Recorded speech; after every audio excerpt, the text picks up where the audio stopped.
Hello everyone, welcome back to the channel. Today we're talking about Crimes of the Future. It's a 2022 horror slash sci-fi directed by David Cronenberg. Cronenberg, wait, that sounds familiar. David Cronenberg is Brandon Cronenberg's son who directed Antiviral. I remember that surname because of the weird spelling while I was doing the Antiviral review. This family is super talented, wow, okay. Anyway, David has done a lot of interesting horror movies, especially older movies, and some of them have sexual themes, which is apparent in this movie as well.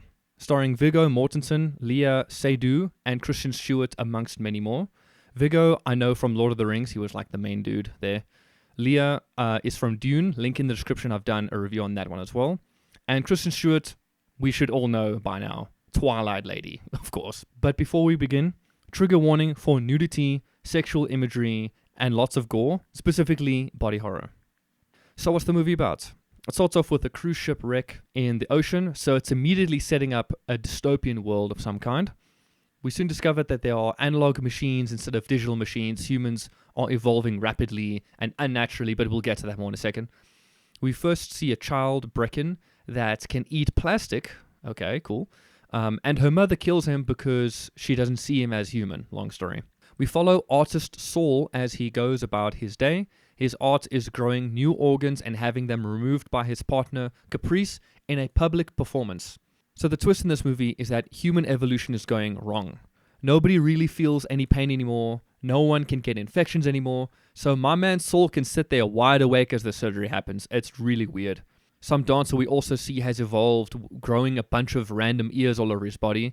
I can't wait to hear how that happened. So because people can't feel any pain, the new in thing is to just cut each other up. I mean, people have sex by inflicting pain on one another.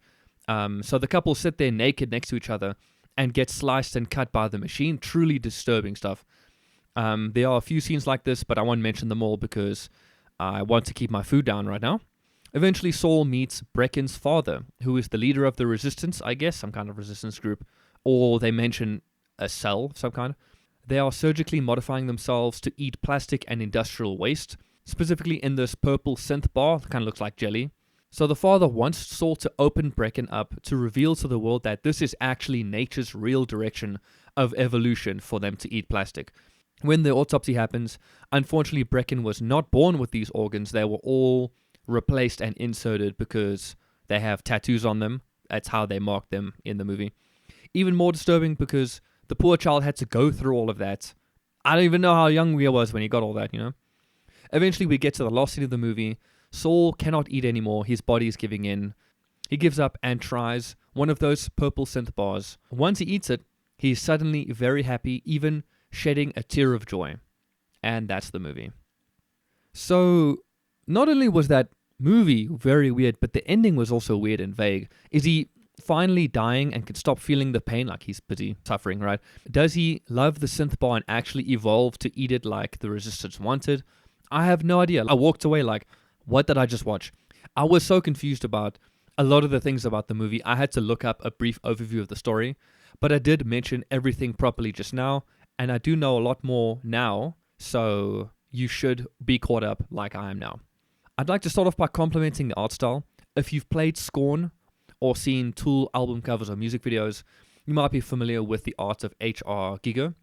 The machines, the chairs, bunch of technology in this world have a fleshy and bony structure and less digital and more organic and, as they say, analog. It's incredible. I really enjoyed the style here. The story is very disturbing. Something as painful and actually just dangerous as surgery and other injuries are sexualized here. Since there's no pain or infection, people have no choice but to go to these extreme measures to feel something. The evolution of random organs, I personally found really fascinating. The couple made art out of it, fair enough.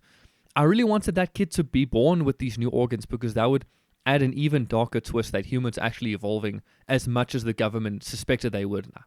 I didn't even mention them, they're like barely in the story. But I understand the ending did imply that Saul can now eat plastic waste or something like that. It is all a bit vague, but overall I did like the story. I just found it a bit too sexual for my liking overall. The acting was not the best for me. Sometimes when Saul was choking on himself, it felt forced. I mean, Kristen Stewart, maybe I can't unsee the Bella in her, but she had the same nervousness and twitches that people didn't like in those movies. And maybe people couldn't feel like pain, so they didn't show any emotion. Like I don't know, acting was a bit weird to me. Another strange thing I picked up was the lighting. The whole movie was actually shot really well. I saw those long shots. Overall, very cool camera work. But the lighting sometimes felt like the saturation was really low, as if they were making a daytime shot look like nighttime. It was not pretty, in my opinion. Lastly, the music was great. It fits very well. I like the theme that they kept bringing back. It's very catchy. So, with all that being said, I give this movie a 7 out of 10. Despite a few flaws, the art direction and premise alone had me hooked. The story being a bit confusing just made me look into it more and dive deeper into the world. It was very cool. So if you like body horror, H.R. Giger, or dystopian sci-fi kind of worlds, you'll like this movie. Side rant.